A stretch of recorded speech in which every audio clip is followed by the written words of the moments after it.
ingin bertanya kepada Bapak Quraisy. Kepada Pak Quraisy ya? Ya. Jilbab adalah pakaian wanita Islam dan wajib dikenakan. Bagaimana pendapat Bapak mengenai jilbab dan penerapannya dalam keluarga Bapak sendiri? Terima kasih. Assalamualaikum warahmatullahi wabarakatuh. Saya perlu memperbaiki duduk saya. Posisinya langsung berubah gitu. Ya, saya perlu merapatkan kerudung. Untung Najwa sudah setengah jilbab. Sudah setengah jilbab, lumayan. Walaupun masih ada poni sedikit pemirsa. Begini Ya. Bu, kita mau tanya Ibu, apa sih artinya jilbab? Jilbab itu adalah penutup aurat seluruh badan. Bukan itu. Termasuk Bukan kepala itu. dari kepala. Justru kita baru mulai membahas apa itu jilbab, ulama sudah beda pendapat. Ada yang katakan kerudung, ada yang katakan baju lebar dan sebagainya. Terus saya mau tanya Ibu sudah menutup aurat atau belum? Kalau saya rasa insya Allah dengan begini, sudah. saya rasa sudah. Oh, masih ada ulama yang berkata Ibu belum menutup aurat, mestinya pakai cadar. Itu kan? Sudah beda pendapat, Bu. Ada juga ulama yang berkata yang penting itu memakai pakaian terhormat. Kalau Ibu tanya bagaimana dalam keluarga saya, istri saya pakai jilbab, anak saya yang tertua pakai jilbab, atas kesadarannya, bukan karena saya perintah.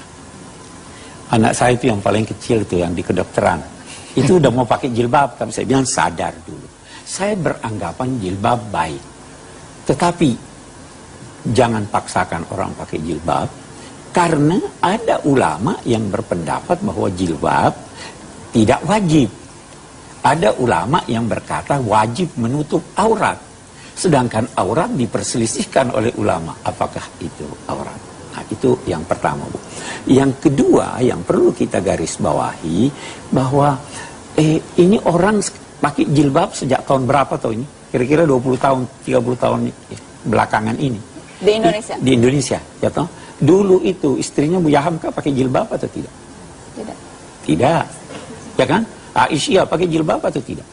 Muslimat pakai jilbab atau tidak? Tidak. Itu pertanda bahwa sebenarnya ulama beda pendapat. Nah, kita ingin orang memakai jilbab itu dengan penuh kesadaran. Ya, yang penting begini Bu, pakaian terhormat. Pakaian terhormat itu mungkin inti dari itu hemat saya jilbab begitu. Menurut Pak Quraisy Ya, begitu ya. berjilbab baik, bagus, tetapi boleh jadi sudah melebihi apa yang dikehendaki oleh Tuhan. Belajar itu nggak susah. Yang susah itu adalah di saat kita itu ngikuti hawa nafsu. Misalnya misalnya ada seorang tokoh dia menyebut ulama misalnya mengatakan jilbab tidak wajib dan sebagainya. Bahkan dia mengatakan ada keluarganya atau bagaimana. Ilmu itu amanat. Ilmu itu amanat. Kalau memang orang punya takut kepada Allah, akan menyampaikan amanat tersebut. Biarpun pahit. Biarpun misalnya anaknya atau keluarganya belum bisa pakai kerudung misalnya, dia harus berani mengatakan kerudung adalah wajib. Adapun pembahasan masalah menutup aurat yang namanya rambut kepala, itu adalah aurat. Ini sudah disepakati dari masa ke masa, nggak ada khilaf dalam hal ini. Nggak ada khilaf dalam hal ini. Kalau Anda belum bisa menutup aurat, cuman perlu istighfar lah ya, tidak perlu menghalalkan. Jadi paling berat adalah menghalalkan itu. Yang wajib menjadi tidak wajib. Nah kalau sudah modelnya siapapun, kalau modelnya orang semacam itu melanggar kesepakatan ulama-ulama dari masa ke masa. Kalau di kampung-kampung mungkin ada istri kiai yang tidak pakai kerudung, tapi kiainya masih mewajibkan kerudung loh ya. Jauh lebih bagus daripada orang yang sudah merubah hukum. Adapun kebesaran nama, misalnya dia adalah seorang tokoh katanya. Tokoh nggak begitu. Ya nggak perlu diikuti wong Anda. Anda punya bisa memilah. Makanya kita bisa sebenarnya mengikuti kiai kampung lebih baik daripada Anda harus mengikuti ustadz yang ada di televisi tapi melanggar syariat. Atau masyhur, atau tokoh kepala suku yang kepala organisasi kayak atau suku tapi melanggar syariat, nggak ada perlunya.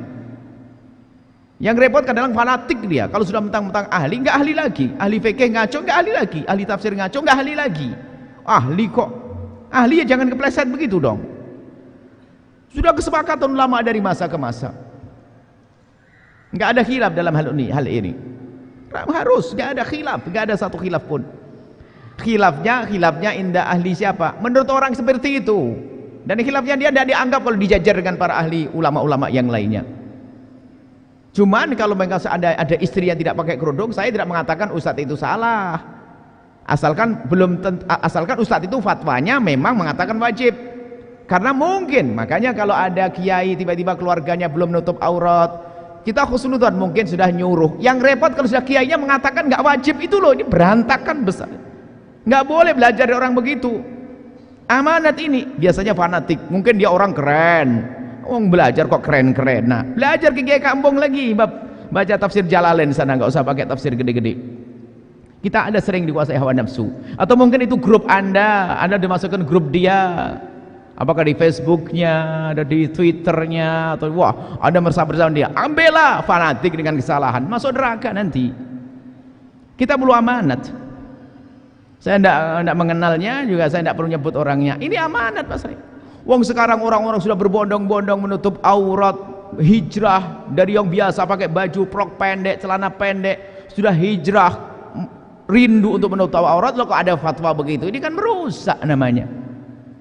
Merusak fatwa-fatwa semacam itu. Saya tidak tahu siapa orangnya, dan Anda tidak menyebut, alhamdulillah. Saya tidak pengen Anda menyebut orang di sini. Majelis kita bukan majelis untuk menggunjing siapapun. Akan tapi kalau ada orang sudah merubah hukum yang selama ini dikatakan para ulama, maka tidak perlu didengar lagi.